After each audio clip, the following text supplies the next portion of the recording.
Parenthèse parentale, des conseils pour les parents, les enfants et les familles, avec Isabelle. Bonjour, il est 17h, l'heure d'ouvrir notre parenthèse parentale bimensuelle. C'est bientôt les vacances de vos enfants, la fin des examens pour les plus grands et aussi une pause pour votre émission. La période estivale va me permettre de reconduire, de construire de nouvelles chroniques que vous retrouverez à la rentrée.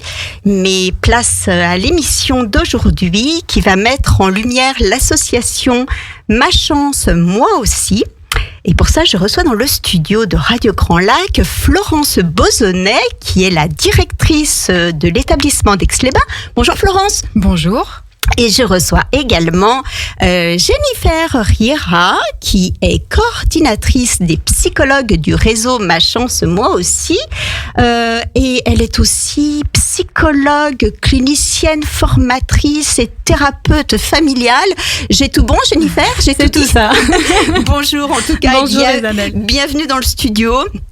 De toute façon, si j'ai oublié quelque chose, vous aurez tout le loisir. Vous avez 1 heure pour vous exprimer et puis présenter vos activités et l'association. Alors pendant cette émission, nous allons expliquer aux auditeurs ce qu'est Ma Chance, Moi Aussi. Nous allons parler d'égalité des chances, de prévention, de transmission sans doute et de valeurs, et puis bien sûr de toutes les actions mises en place par l'association pour accompagner les familles et les enfants de milieux fragilisés et défavorisés. Alors, je vous propose une pause musicale avant de se lancer, se jeter dans le grand bain. Une pause musicale, je vais dire, pleine d'espoir et qui pourrait d'ailleurs être l'hymne de votre association, puisqu'on va écouter Jean-Jacques Goldman, C'est ta chance. Petit clin d'œil personnel ici à Sandra Sibué qui nous écoute, et c'est grâce à elle que l'idée de cette chanson m'est venue. Voilà, donc on écoute Jean-Jacques Goldman, C'est ta chance, et on se retrouve tout de suite après. Radio Grand Lac, sur 92.1. Parenthèse parentale, des conseils pour les parents, les enfants et les familles, avec Isabelle. Alors autant vous dire qu'on a chanté à tue-tête pendant la pause musicale, une chanson qui illustre vraiment, je crois, le propos d'aujourd'hui. Donc une parenthèse parentale qui est consacrée à l'association Ma Chance, Moi Aussi, avec comme invitée donc la directrice de l'établissement d'Aix-les-Bains, Florence Bozonnet, et Jennifer Riera, qui est psychologue clinicienne et qui travaille donc au sein de la structure, entre autres, parce que Jennifer a d'autres activités dont elle va peut-être nous parler dans un petit instant. Alors, on va commencer par la première question qui fait sens, je crois. C'est quoi Ma Chance, Moi Aussi? Qui se lance? C'est Florence? Allez, Florence. Alors, Ma Chance, Moi Aussi, c'est une association qui a été créée en 2015 et qui a pour mission d'offrir les mêmes chances de réussite à tous les enfants, de rétablir vraiment l'égalité des chances des enfants. Donc, elle a été créée par monsieur André Payerne, qui est un ancien entrepreneur qui, face au constat de l'inégalité sociale de ses différents employés, s'est vraiment intéressé à l'évolution de la société et surtout celle des quartiers défavorisés. D'accord. Monsieur Payerne, c'était quand même une figure locale de l'industrie savoyarde, puisque l'association est née à Chambéry, je crois, c'est ça? Tout à fait. L'établissement pilote est à Chambéry. D'accord. Donc, il s'est vraiment entouré de professionnels de l'enfance et a ouvert donc l'établissement pilote en mars 2015. À Chambéry-le-Haut, pour ensuite déployer un peu le modèle sur tout le département et puis sur toute la région. Voilà, et puis même en 2021, du coup, on a même ouvert un établissement en région parisienne, à Drancy. D'accord, ok.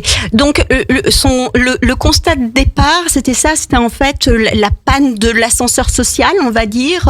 C'était les inégalités des chances, donc qu'il trouvait flagrantes, lui, déjà dans le monde du travail. Et donc, une fois peut-être que l'heure de la retraite a sonné, il a voulu mettre son dynamisme et peut-être aussi son réseau, parce que c'est important d'avoir un réseau aussi, parce que j'ai vu en effet qu'il y avait pas mal de soutien, il recevait pas mal de soutien du monde de l'information, mais aussi de certaines personnes qui ont une notoriété importante. Donc voilà. Ok, super, très bien. Quelque chose à rajouter, Florence, par rapport à cette brève présentation? On va aller en détail, bien sûr, dans le reste de l'émission, mais juste rajouter qu'effectivement, donc on est tous situés dans les quartiers prioritaires. D'accord. Et puis nous accompagnons les enfants issus de familles en fragilité éducative, du coup, avec un accompagnement vraiment pluridisciplinaire pour valoriser leur potentiel et vraiment leur donner toutes les chances d'avoir la même vie que n'importe quel autre enfant. Alors, il y a quelque chose dans ce que vous dites là dans ce que vous dites, je la tutoie depuis le début, d'un seul coup je dis vous. On se connaît, donc on va continuer avec le tu. C'est plus naturel. Tu as parlé de fragilité éducative, je crois. Donc, en fait, parce que tout part de l'éducation, mais je crois que Jennifer va pouvoir nous en dire plus là-dessus. Alors toi, Florence, donc tu es la directrice de l'antenne d'Aix-les-Bains. C'est ça. Oui. Et quel est ton rôle du coup? Qu'est-ce que tu fais au sein de ta structure? Déjà, mon premier rôle, c'est vraiment d'être garante de l'organisation et du bon fonctionnement de l'établissement. Après, on a vraiment plein de missions différentes, notamment par exemple sur le projet d'établissement, c'est-à-dire qu'on a un projet éducatif qui est vraiment élaboré par Monsieur André Payerne et par Fanny Bozonnet, notre directrice générale. Et mon but, c'est de rédiger un projet pédagogique vraiment en lien avec ce projet éducatif, en fixant les objectifs que moi je vais travailler au sein de mon établissement avec les enfants et tous les moyens et les actions que je vais mettre en œuvre pour arriver à atteindre ces objectifs. D'accord. Donc ça, c'est déjà une grosse partie de la mission. Après, on a aussi une mission qui est beaucoup plus recherche de partenariat, parce que tous les établissements de Ma Chance, moi aussi, cherchent à s'agrandir. Vraiment. Okay. Donc pour ça, il faut qu'on développe nos partenaires. Il faut qu'on soit bien visible aussi au niveau du réseau local. Donc ça, c'est notre mission aussi première. D'accord, faire connaître Ma Chance aussi. L'association. Ouais. Les recherches de partenariats, c'est peut-être des partenariats, donc des partenariats financiers, du genre peut-être de sponsoring ou. Alors ça, c'est pas ma mission à moi première. On a des gens qui ont été recrutés à Ma Chance moi aussi pour ce genre de mission. Voilà. Mais donc c'est plus des partenariats, du coup, de visibilité, des échanges de visibilité. Voilà. Et puis même par rapport aux acteurs sociaux également du quartier, par exemple. C'est se faire connaître pour travailler vraiment en collaboration par rapport aux familles après qui vont intégrer Ma Chance moi aussi. D'accord. Se mettre en lien. Et puis après des partenariats aussi pour tout ce qui est activité avec les enfants. D'accord. Voilà. Donc trouver en effet des structures. Voilà. Ok, très bien. Alors j'ai entendu que tu disais que la mission, les grandes lignes étaient données par Monsieur Payerne lui-même. Il est vraiment partie prenante dans ce projet. C'est-à-dire qu'il ne s'est pas juste contenté de créer l'association et dire non, super, allez-y, lancez-vous. Non, vraiment mais pas. Il a à cœur de donner la direction. Ok, très très bien. Eh bien, super. Vous êtes combien à travailler là sur le bureau d'Aix-les-Bains? Alors, on est en tout là cette année, mon équipe, on était 10. D'accord. C'est déjà une grosse équipe. Alors dans les 10, vraiment, je compte ma collègue principale, on va dire, qui est l'autre référente éducative. Bon, parce que je suis dire son nom puis lui faire un petit coucou. Je suis sûre qu'elle nous écoute. Bonjour à Pauline, voilà. que j'ai quittée il y a pas très longtemps. Parce que voilà, donc moi je suis moi-même référente éducative parce que quand on ouvre un établissement, quand on a 2 à 3 groupes maximum, on est encore et directeur et référente éducative. D'accord. Et au bout de 4 groupes, on n'est que directeur. Voilà. Ok. Donc j'ai ma référente éducative qui est en charge d'un groupe de 12 enfants. J'ai une psychologue qui travaille qui intervient sur chaque groupe chaque semaine. D'accord. Donc là, en l'occurrence, c'est alors Jennifer. c'est pas Jennifer, non. Moi, non. Jennifer, elle va coordonner tous les psychologues de Ma Chance moi aussi. Donc il y en a une qui est spécifiquement à Aix-les-Bains, qui est spécifique à Aix-les-Bains. Et puis j'ai 4 enseignantes qui travaillent avec moi aussi. Et puis les enseignantes de l'éducation nationale. D'accord. Voilà. Ok. Qui sont en charge de l'aide aux devoirs et du renforcement scolaire. D'accord. Et puis 3 intervenants d'ateliers d'éveil artistique, culturel. Okay. Donc ça fait quand même une belle équipe de 10 personnes, pour tout à fait. Pour soutenir les enfants. Alors tu nous as parlé un peu rapidement là des grandes lignes que vous donnez donc pour les familles, pour accompagner les familles et les enfants. Donc j'imagine qu'il y a une prévention. Voilà, est-ce qu'on peut revenir dessus, Jennifer, si tu veux aussi intervenir, il n'y a pas de souci. Les grandes lignes du coup de votre. Alors notre action est vraiment basée sur 6 piliers importants. Il y a la prévention précoce. Parce qu'on est vraiment sur une prise en charge des enfants dès l'âge de 5-6 ans. Parce que voilà, c'est vraiment tout se joue avant que les difficultés s'installent. Donc on est vraiment dans tout ce qui est apprentissage de la lecture, de l'écriture, de la numération. On est avant vraiment que quelques difficultés n'apparaissent. D'accord. Donc là on parle des difficultés scolaires. Scolaires. Donc voilà. En amont, donc dès la grande section. C'est ça. Grande section CP. Ok. Prêt. D'accord. On est également sur un accompagnement global, donc vraiment pluridisciplinaire, c'est-à-dire qu'on n'est pas juste là pour du soutien scolaire, on est sur le savoir-être également, sur l'éveil citoyen. Donc ça, c'est vraiment à travers toutes nos activités qu'on va proposer également pendant les vacances, parce qu'on a beaucoup de sorties, des visites des musées, la découverte de l'environnement, enfin voilà, plein de choses comme ça. Donc des activités d'éveil, des activités culturelles. D'accord. On est aussi sur un accompagnement continu, c'est-à-dire qu'on voit les enfants au quotidien, tous les jours. Ah oui. Voilà, ouais. Ils sont là tous les soirs après l'école. Ils sont là les mercredis après-midi pour tout ce qui est activités sportives. Et on les a la moitié des vacances scolaires. D'accord. Pour nous, c'est important parce que c'est un vrai suivi qu'on propose. On a des objectifs, on a des évaluations. Donc, c'est important qu'on les voit tous les jours. Voilà. Oui. Surtout, si je peux me permettre, dans les premières années, c'est vrai qu'après, quand ils deviennent ados, on réduit un petit peu. Mais c'est vrai qu'on met le focus vraiment sur les premières années d'accompagnement qui sont pour nous indispensables, notamment sur le plan, comme l'a dit Florence, de la scolarité, mais aussi tout le plan psychologique. Je viendrai peut-être après, mais voilà, c'est hyper important les premières années de les avoir très très régulièrement. D'accord, ok. Et puis c'est un accompagnement qui peut aller sur le long terme, parce qu'il peut aller jusqu'à 10 ans. Pendant 10 ans. Pendant 10 ans, pas jusqu'à 10 ans. Oui, parce que Jennifer parlait d'adolescence, donc en effet, vous pouvez les avoir de la maternelle jusqu'au bac. Exactement, donc c'est pour ça que 3 cursus ont vraiment été définis par rapport à ça.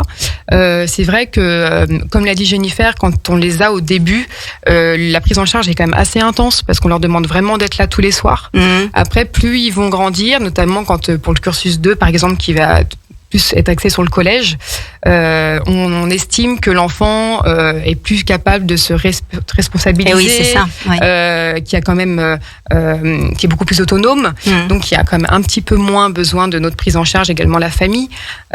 Donc voilà, on va aller petit à petit en assouplissant un peu plus notre prise en charge. Donc on a le cursus 1 qui est de la grande section au CM2, cursus 2 qui est sur le collège et cursus 3 qui est post-collège, éventuellement, voilà, pour les enfants qu'on continuerait à suivre.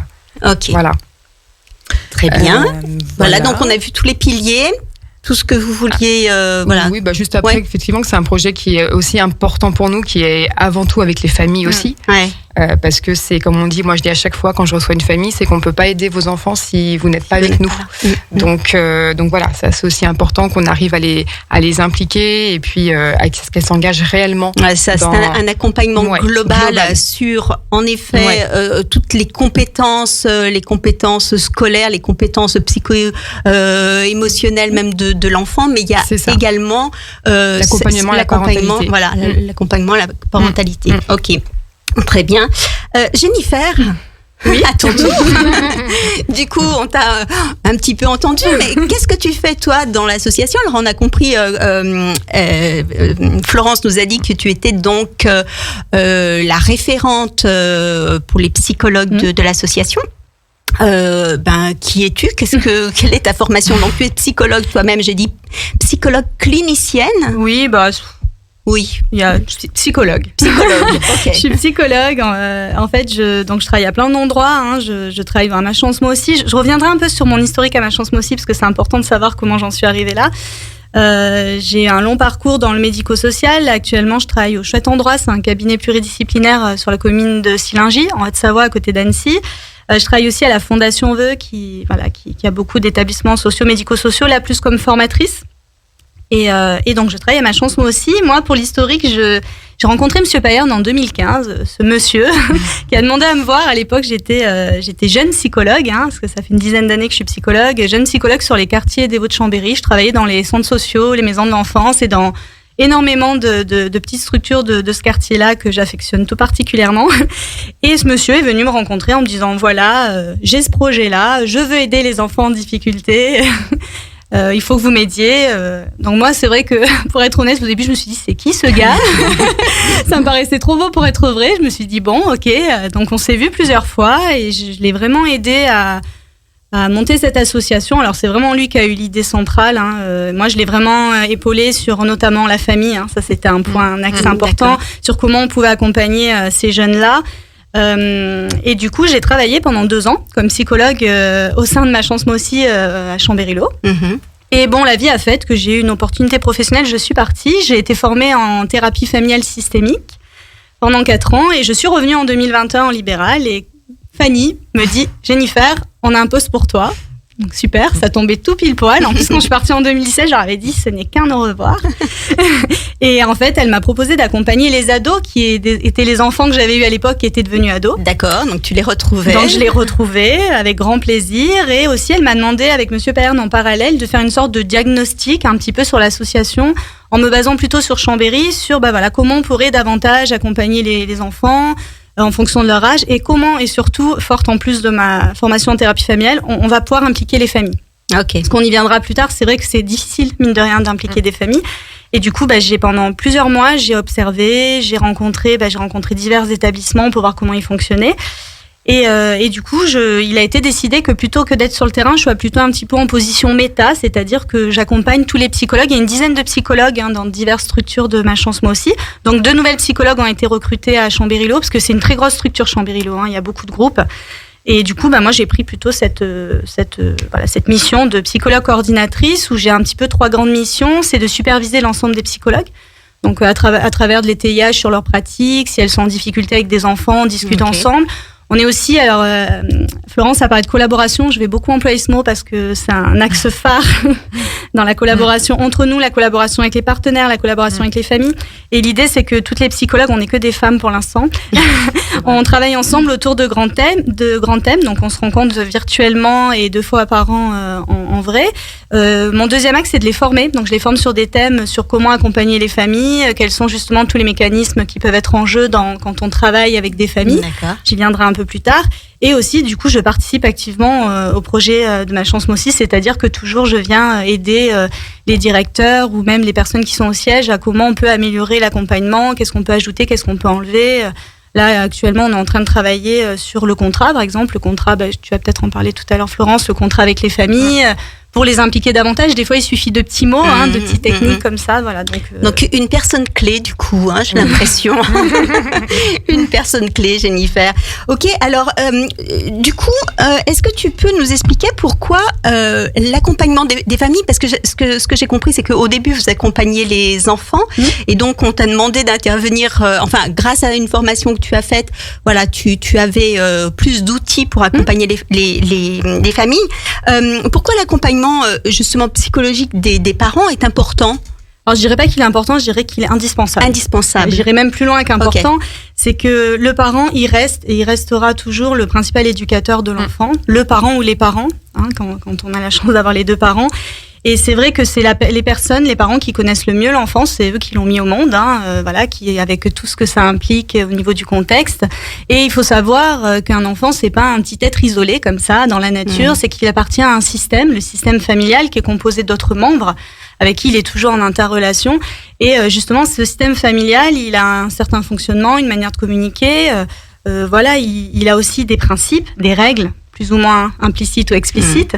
Et surtout, il est souvent sous le joug d'un héritage culturel, parfois religieux, et surtout transgénérationnel. Et pour moi, et je pense qu'on est tous d'accord dans l'association, si on ne prend pas en compte tout ce package qui est sur le dos de l'enfant, on aura beau travailler avec l'enfant, sur du long terme, ça ne tiendra pas. D'accord. Voilà, c'est vraiment l'implication des parents, du parent quand il y en a qu'un. Ok. Très bien. Et alors, parce que tu avais eu auparavant pas mal d'expériences, tu es intervenu dans d'autres structures. Qu'est-ce qui t'a, je dirais, quel est peut-être l'originalité ou le projet, qu'est-ce qui t'a plu en fait quand Monsieur Payerne t'a dans un premier temps, alors j'imagine que tu étais certainement flattée puisque tu étais une toute jeune psychologue, donc qui fasse appel à toi, et puis ensuite qu'on te rappelle, qu'est-ce qui a fait que tu te dises je me lance et voilà cette association porte peut-être des valeurs qui me correspondent. Alors ça faisait déjà un moment que dans l'institution, je me sentais pas à l'aise avec ce que je faisais, c'est-à-dire avec le fait d'accompagner l'individu seul, sans prendre en compte vraiment la famille. Et ce que vraiment j'ai apprécié dans cette association, c'est qu'on est en position basse. Je m'explique, c'est-à-dire qu'on se positionne pas en tant que sachant vers la famille. D'accord. Voilà, on est vraiment en position égalitaire. On parle de collaboration et je pense que c'est important parce que dans la collaboration, c'est l'idée que chacun va pouvoir s'apporter des connaissances mutuelles et qu'on est dans un respect réciproque et qu'on n'est pas là comme ça pour venir les écraser. Et de toute façon, je pense que ça ne fonctionnerait pas. Pas du tout. En étant le sachant et en imposant les choses. Oui, d'ailleurs ça a été prouvé à plein d'endroits que quand on travaille qu'avec l'enfant sans prendre en compte la famille et tous les tâches qu'il y a derrière, disons que ça ne fonctionne pas sur du long terme. Et ce que je reprochais un petit peu peut-être à tous les accompagnants de mon milieu, si je peux dire ça comme ça, éducateurs, psychologues, c'est qu'on avait tendance à déposséder les familles de ce qu'elles savent, en leur imposant, mais avec toute la bonne volonté du monde, parce qu'on voulait les aider, ce que nous on pensait savoir, mais avec nos lunettes à nous, nos représentations, ce que l'on est. Et des fois, ça peut être biaisé et on peut placer comme ça les enfants dans un conflit de loyauté, dans le sens où on représenterait les bons parents et leurs parents à eux seraient des parents plus en difficulté. Et vraiment l'idée, moi j'aime bien l'idée d'accompagnement. Parce que moi je te coupe juste sur un principe de coéducation. Exactement. C'est vraiment on fait avec eux. On n'est pas là pour les remplacer, on n'est pas là pour prendre leur place. C'est vraiment on est là pour les accompagner, pour les aider. C'est vraiment le principe fondamental de notre accompagnement avec les parents. Et je pense que c'est peut-être aussi un côté rassurant du coup. Alors pour revenir à ce que tu disais Jennifer, parce que vous imposez pas comme des personnes qui ont la connaissance absolue et que vous êtes prêts à les accompagner dans cette co-construction de leurs enfants. Très bien. Du coup, une vraie différence par rapport à ce que tu faisais auparavant. Et concrètement, du coup, comment vous les accompagnez? Alors, Florence a dit tout à l'heure que les enfants venaient tous les jours, mais ça, c'est donc pour le suivi scolaire. Pas que suivi scolaire, suivi même pour les activités d'éveil. Même pour les activités d'éveil. En fait, quand ils viennent à Ma Chance Moi Aussi après l'école, à 17h, ils sont répartis en 2 groupes. Donc, c'est un groupe de 12 qui est divisé en 2. D'accord. Donc, 2 groupes de 6. Il y a un groupe qui part en aide aux devoirs ou renforcement scolaire et un autre groupe qui part en activité d'éveil pendant 40 minutes. Au bout de 40 minutes, on change. Et comme ça, à 18h30, tous les enfants ont fait soit leurs devoirs, soit du renforcement scolaire et puis l'activité d'éveil. D'accord. Voilà. Ok. D'accord, très bien. Ok, donc ça c'est sur la fréquence et c'est toujours donc en collectif. Il n'y a pas. Est-ce que vous avez par moment, je sais pas, des moments privilégiés avec l'enfant, où vous pouvez échanger ou parler un petit peu de peut-être ses difficultés?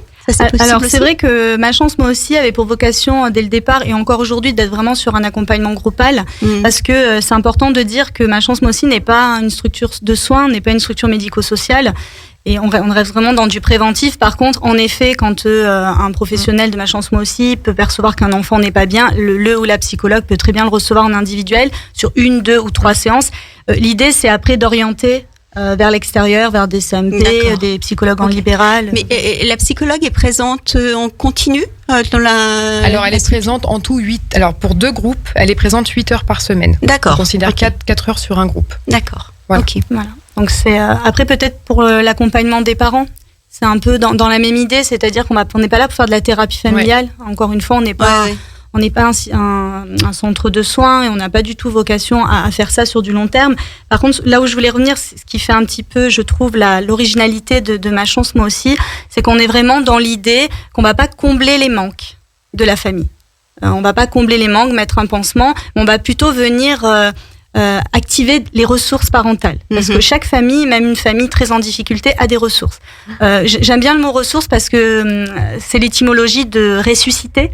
Et du coup, ressusciter, c'est de se dire, les familles, elles ont en elles les compétences, mais elles sont souvent écrasées par un contexte, socio-économique, parfois culturel, même psychologique, avec des parents des fois en fragilité psychologique très très complexe, et avec en plus, souvent par-dessus, un parcours de vie chaotique, avec des vraiment, parfois on a des parcours de vie très très difficiles. Et l'idée, c'est de les accompagner à activer leurs ressources, plutôt que nous leur donner des outils qui viendraient leur montrer à quel point ils sont mauvais, quoi. Ça les chercher en fait au fond d'eux, voilà ce qu'ils peuvent à se faire confiance. À se faire confiance. Exactement. Vraiment. Je pense que c'est souvent ça qui manque. Souvent l'outil qui leur manque, la confiance. C'est toujours ça se passe toujours au sein de l'établissement, enfin de la structure Ma Chance Moi Aussi. Ça se fait pas à domicile, ça. Non. Cet accompagnement. Vous êtes jamais au domicile des parents. Donc ça implique quand même que les parents viennent et que les enfants viennent. Ça, on parlera parce que je crois que vous avez fait un contrat pour engager les familles. Comment il se passe du coup cet engagement? C'est un engagement annuel. Comment vous gérez ça? C'est ça, c'est un contrat d'engagement qui est signé à l'accueil de chaque famille et qui est signé chaque année, en début de chaque année, et qui est renouvelable du coup chaque année. Okay. Donc sur ce contrat, il y a donc nos objectifs, qu'est-ce qu'on va travailler avec leurs enfants, etc. Et puis il y a des clauses, en quoi également la famille va s'engager si elle signe ce contrat. Voilà. Donc tout est bien détaillé, comme quoi il y a des moments, il y a des sorties famille, il y a des activités parents-enfants, il peut y avoir des cafés parents. On a également des rendez-vous individuels avec chaque famille 3 ou 4 fois dans l'année pour faire le point sur l'évolution de leurs enfants. Et donc voilà, c'est un peu un package. Elles s'engagent à être présentes. Alors bien sûr, j'ai des familles qui travaillent, dont les parents travaillent. Donc là, effectivement, on prend en compte, il y a absolument pas de problème. Mais en tout cas, c'est important que même si elles travaillent, qu'on les sente présents et derrière chaque action qu'on peut faire avec leurs enfants. D'accord. Voilà. Ok. Très bien. Et donc c'est vraiment concret, c'est un vrai contrat, un vrai contrat qu'il Exactement. signe. D'accord. C'est ce que je disais tout à l'heure. On est en train de le retravailler parce que l'idée aussi dans la collaboration, c'est aussi de leur dire mais qu'est-ce que vous attendez de nous Voilà, nous ce qu'on propose, mais vous qu'est-ce que vous attendez aussi, parce que pas toutes les familles sont concernées par Ma Chance Moi Aussi, et que nous on se doit aussi en tant que professionnels de pas prendre des familles pour lesquelles cet accompagnement ne serait pas pertinent, et de soit envoyer vers les institutions compétentes, soit d'orienter ailleurs. Alors justement, ces familles, comment vous faites pour les trouver? Comment vous les démarchez? Comment ça se passe? Et est-ce que c'est uniquement du coup les familles aixoises ou des familles d'ailleurs, je sais pas, peut-être du Moncel ou de la Biole peuvent venir, ou c'est vraiment sectorisé? Alors c'est très sectorisé. Très sectorisé. On est vraiment sur les familles. Là, moi, je suis située sur le quartier du Cirrose, à Aix-les-Bains, et pour le coup, voilà, c'est vraiment des familles du quartier du Cirrose dont les enfants sont scolarisés dans les écoles à côté du local. Ok. Voilà. D'accord. Et donc pour les trouver, ces familles, comment? Alors au début de l'association, c'est vrai qu'en 2015, on nous connaissait pas, donc c'est vrai que c'était plutôt les acteurs locaux qui parlaient de nous. En plus, moi, par exemple, je connaissais des familles, la directrice de l'époque aussi, donc du coup, on a ramené un petit peu des familles. Et maintenant, tu me diras, Florence, si je me trompe, mais je sais que sur Chambéry, il y a à la fois des acteurs de terrain qui peuvent proposer à la famille Ma Chance Moi Aussi, mais il y a aussi du bouche à oreille, parce qu'il faut savoir que dans les quartiers comme ailleurs, ça parle. Et voilà, les familles entre elles disent à leur voisine, à une collègue, tu sais, tu devrais aller voir là-bas. Donc ce qui est intéressant dans le fait que ce soit les familles qui demandent, c'est qu'il y a une demande, justement. Et on sait que quand il y a pas de demande, c'est dur de travailler, et quand il y en a une, c'est quand même un peu plus simple. Après, il faut évaluer la demande. C'est ce que j'allais dire. Quand le bouche à oreille a fonctionné comme ça, voilà, c'est plutôt bon signe. C'est plutôt bon signe. Donc les familles présentes sont contentes de ce qu'on peut proposer tout à fait. Et le diffusent. Ok. Florence, tu peux juste nous rappeler, tu as dit tout à l'heure où se trouvait le bureau, donc tu as dit quartier du Cirrose. Quartier du Cirrose. D'accord. Voilà, on est juste à côté de la mairie de quartier, justement. D'accord. Ok. Très visible, on a beaucoup de chance. Voilà. D'accord. Ok. Et donc on disait qu'il y en avait d'autres en Savoie parce que du coup, il y a peut-être des familles qui nous écoutent et qui disent j'aimerais bien être suivie aussi. Donc il y en a une à Aix-les-Bains, une à Chambéry-Le-Haut, Albertville et Albertville. Parce qu'après en Savoie, c'est Savoie. Voilà. En Savoie, c'est les trois. Et ensuite on part, on s'éloigne un peu de notre territoire. Ok. Et ce que je veux vous proposer, c'est de faire une pause musicale et puis après la pause, on parlera plus précisément de l'accompagnement que vous proposez aux enfants. Alors on va écouter une toute jolie chanson, Nos plus belles années de Grand Corps Malade. C'est parti ? Allez, on se retrouve tout de suite après. Radio Grand Lac 92.1, le grand bain de la vie locale. Parenthèse parentale, des conseils pour les parents, les enfants et les familles, avec Isabelle. On se retrouve avec Jennifer Riera et... Florence Bozonnet, donc pour parler de ma chance moi aussi. Et dans cette deuxième partie d'émission, on va donc aborder l'accompagnement des enfants, alors qu'on a déjà un petit peu abordé. On a vu tout à l'heure donc que vous accompagnez les enfants de la maternelle jusqu'au lycée. Et donc dans le cadre de soit du suivi scolaire ou d'accompagnement à l'éveil culturel ou bien l'enrichissement de compétences psycho-émotionnelles ou autres. Combien d'enfants vous pouvez avoir au maximum? Vous pouvez en suivre combien? Alors, ce sont des groupes de 12 à chaque fois. Maximum, d'accord. Après, suivant le local qu'on a, on peut chaque année accueillir une promotion de 12 enfants. D'accord. Voilà. Ok. Moi, à l'heure actuelle, j'en ai 24, du coup. 24, donc 24, ça veut deux dire groupes de 12. Deux groupes de 12. Et c'est deux groupes d'âge différents? Différents, oui. Parce qu'ils ne sont pas rentrés en même temps. Ok. Donc, il y a un premier groupe qui est rentré en novembre 2019, donc qui maintenant, du coup, sont plus sur 8, 9, 10 ans. Mm-hmm. Et puis, j'ai un autre groupe qui est rentré là en novembre 2021. Et là, on est sur des plus petits. On est sur, du coup, 6, 7 ans. D'accord, voilà. Ok. On va peut-être aborder la question du... Alors, soutien scolaire, est-ce que c'est le bon terme? Je ne sais pas, puisque vous avez une partie donc vraiment d'aide aux devoirs, oui.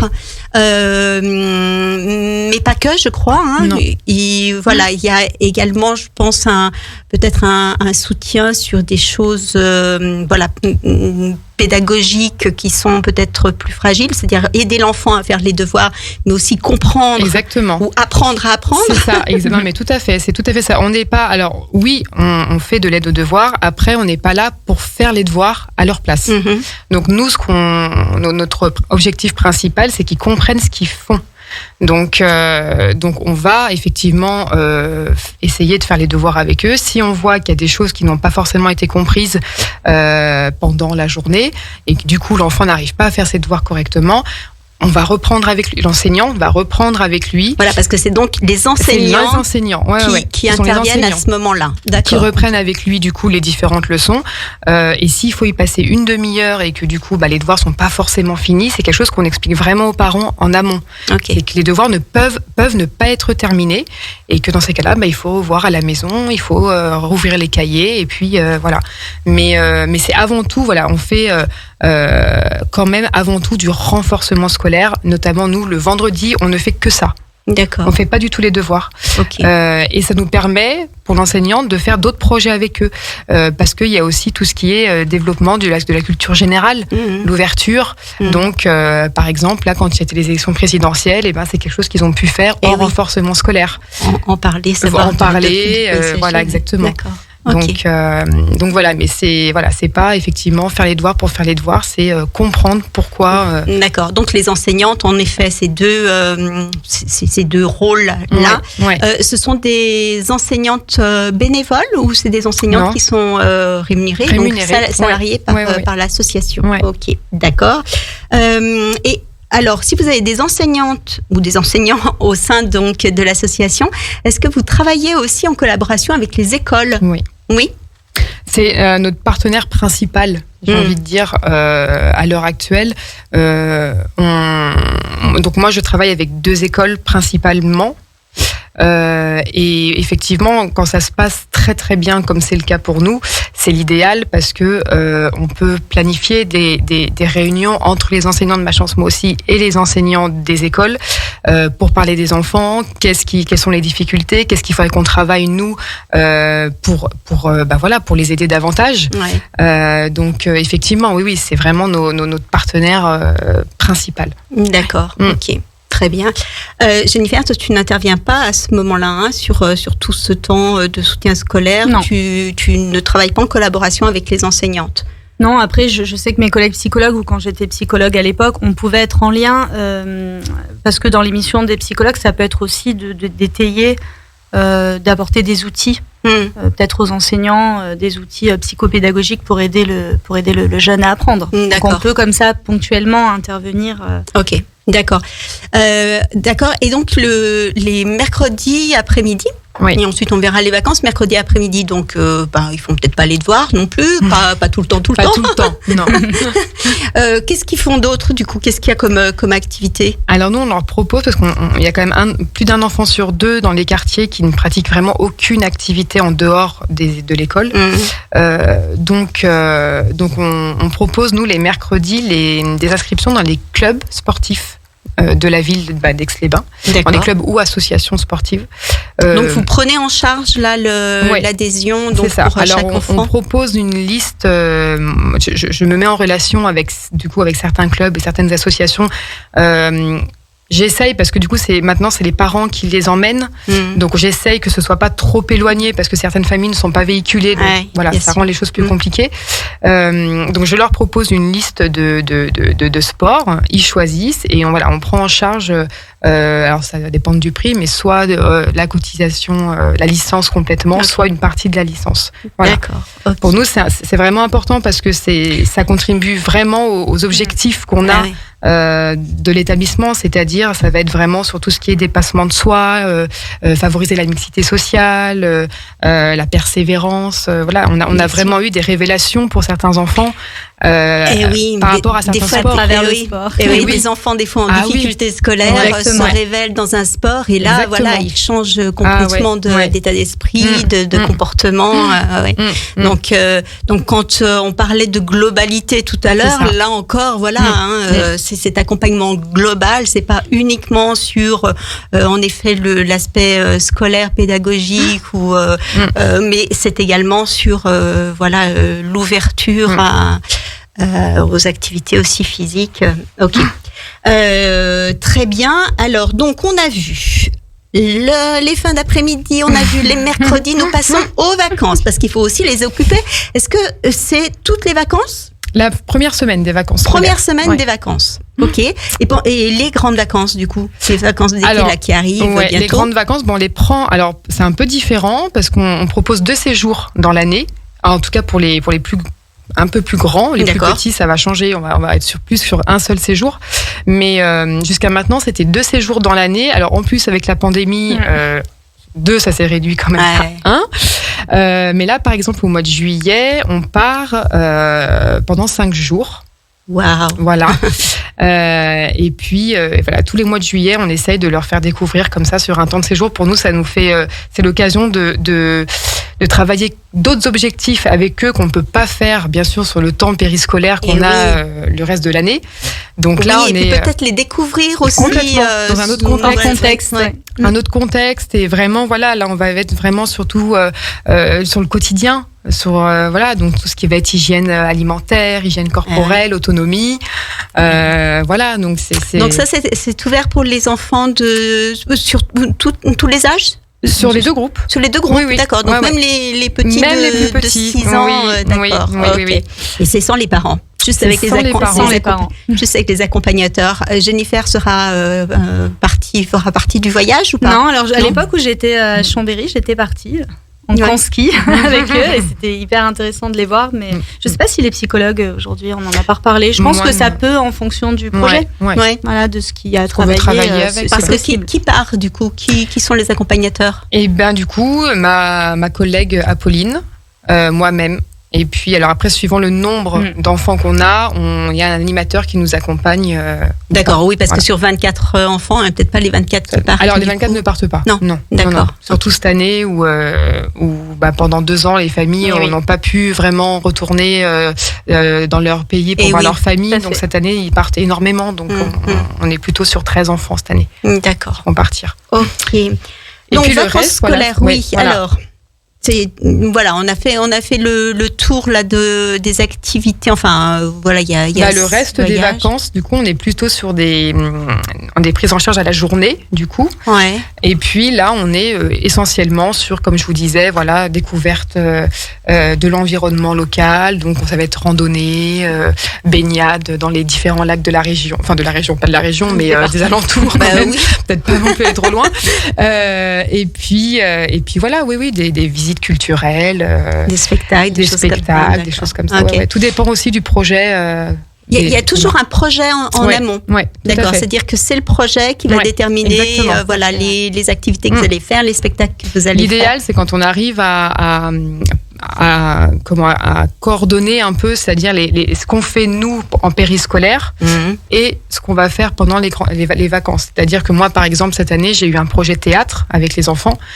Et du coup voilà, j'ai pu les emmener à différents spectacles, à des contes, pour qu'ils se rendent compte un petit peu plus de ce que c'est que d'être sur une vraie scène. Qu'ils s'enrichissent d'autres expériences, pas seulement de ce qu'on leur a raconté, mais aussi qu'ils le vivent. Quoi. C'est un peu le but, voilà. Ok, très bien. Donc Jennifer, si tu interviens pas sur la partie scolaire, le montage de ces projets-là, tu en fais partie, trouver des activités, est-ce que ça fait partie de ton rôle, ça? Alors moi, mon rôle, c'est plutôt encore une fois en position méta, ça va être plutôt sur les objectifs plus larges. On va dire, je vais plutôt travailler sur le projet de Ma Chance Moi Aussi, où là, par exemple, on est en train de retravailler tous les cursus en se disant de tel âge à tel âge sur le plan socio-émotionnel, psychologique, cognitif, qu'est-ce qu'il faut que l'enfant ait pu développer. Et en fonction de ça, là, toujours avec mes collègues psychologues, on crée un ensemble d'objectifs à atteindre. Par contre, mes psychologues sur site, là, elles sont vraiment là pour apporter comme ça leur regard sur justement des objectifs de travail durant les séjours. Elles font aussi donc les ateliers psycho-éducatifs au moins 2 fois par semaine avec chacun des groupes. Et là, en fait, qu'est-ce que c'est un atelier psycho-éducatif? Justement, c'est un grand mot. C'est un mot qui fait peur, mais en fait, elles accompagnent une moitié d'enfants sur un groupe donc de 12. Elles accompagnent 6 enfants pendant que 6 sont en train de faire autre chose, soit du soutien scolaire, soit une autre activité. Elles reçoivent les jeunes en groupe et voilà, on a vraiment des axes de travail en fonction des âges. Les axes principaux, c'est développer les émotions, développer l'empathie, ça va être développer sa confiance en soi, connaître ses valeurs, alors ça c'est hyper important, se connaître, savoir quels sont nos points forts et aussi nos points faibles et s'appuyer sur les points forts pour venir un petit peu équilibrer avec les points faibles, savoir s'affirmer, donc tout ça c'est en fonction des âges, on fait pas tout ça à 6 ans, on fait en fonction et ce qui est très important pour nous et ce sur quoi on travaille en ce moment, c'est qu'ils puissent développer leur esprit critique. Parce que ça, c'est quand même. T'en as un peu parlé. Et ça, c'est à partir de quoi? C'est à partir de jeux, à partir de. Tout à fait. Alors, on mise en situation. Alors, c'est très. On a des psychologues, on a une chance d'avoir une équipe très créative. Et c'est vrai que pour travailler à Ma Chance Moi Aussi, il faut faire preuve d'une grande créativité. Chaque enfant est singulier. C'est vrai qu'il faut s'adapter au plus près à ce qu'il est, à ce qu'il aime, à ses difficultés. Et comme on travaille en groupe, il faut toujours un petit peu s'ajuster au groupe. Donc, en fait, on utilise des jeux de société classiques, grand public, qu'on va un petit peu détourner pour venir travailler des choses. Et après, par contre, on crée aussi des outils.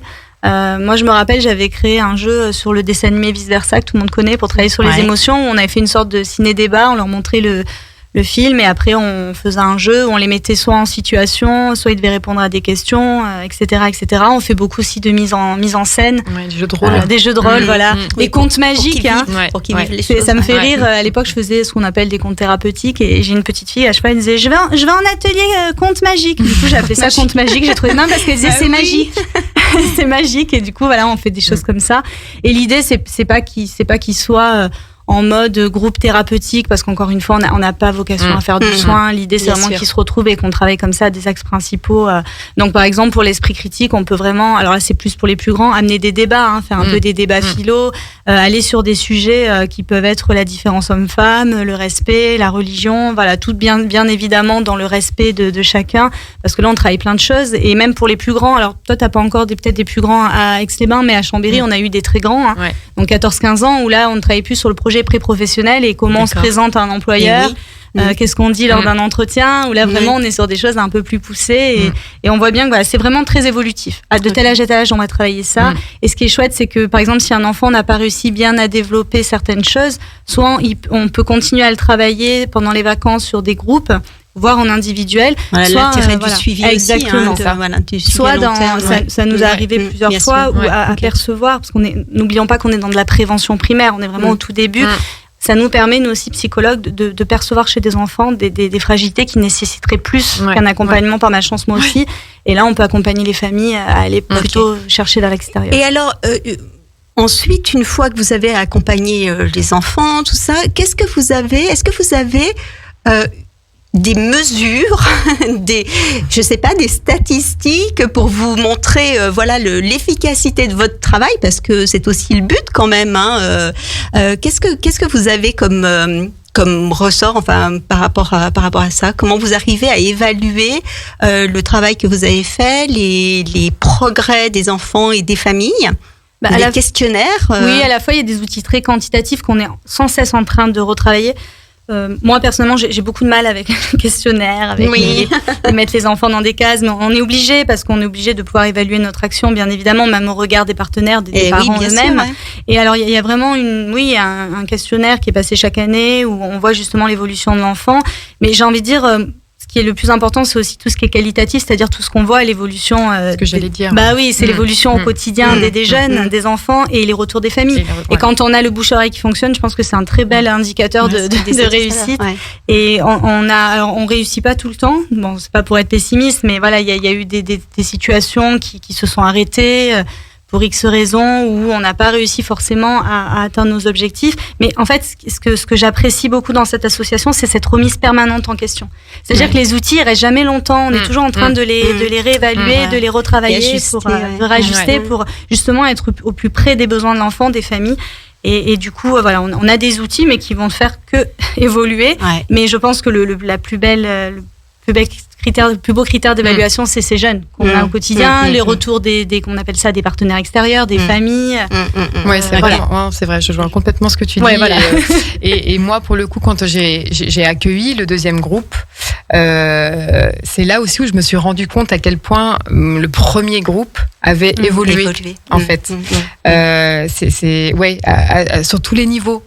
Et une belle satisfaction. Une très belle satisfaction. Et puis le retour des parents, des familles. Ça, ils nous le disent vraiment presque au quotidien. À quel point ils apprécient et qu'ils se rendent compte vraiment de la chance qu'ils ont d'être parmi nous, quoi. D'où le nom. Tout à fait. Ok, alors on parlait en début d'émission de partenariat. Vous avez le micro si vous voulez lancer, un appel pour trouver des partenaires. Je sais pas. Le micro est ouvert. Il faut oser là. Vous auriez besoin de quoi? Alors à l'heure actuelle, j'aurais besoin d'un nouveau local. Un nouveau local. Allez, c'est parti. Il faut quoi? Parce que j'aimerais ouvrir un autre groupe au mois de janvier 2023. J'ai une liste d'attente, et c'est très frustrant parce que je ne peux pas les accueillir pour le moment, parce que je n'ai pas assez de place. Ok, donc il faut quoi comme type de local? Au moins un local pour accueillir un groupe. Alors avec deux pièces, ça suffirait. D'accord. Un petit local avec deux pièces pour les deux activités. 40 mètres carrés. Oui, très bien, très parfait. bien. Okay. 40 mètres carrés avec des toilettes. Ah, c'est mieux. Oui, c'est mieux. Ouais. Okay, 40 mètres carrés avec des toilettes. Alors, chers auditeurs, allez-y. Oui, dans le quartier du Cirrose. Dans le quartier du Cirrose. Allez, c'est parti. Appelez Radio Grand Lac. Ok, bah écoutez, on arrive au bout de l'émission. Vous étiez passionnante, voilà. Merci pour votre engagement Avec auprès plaisir.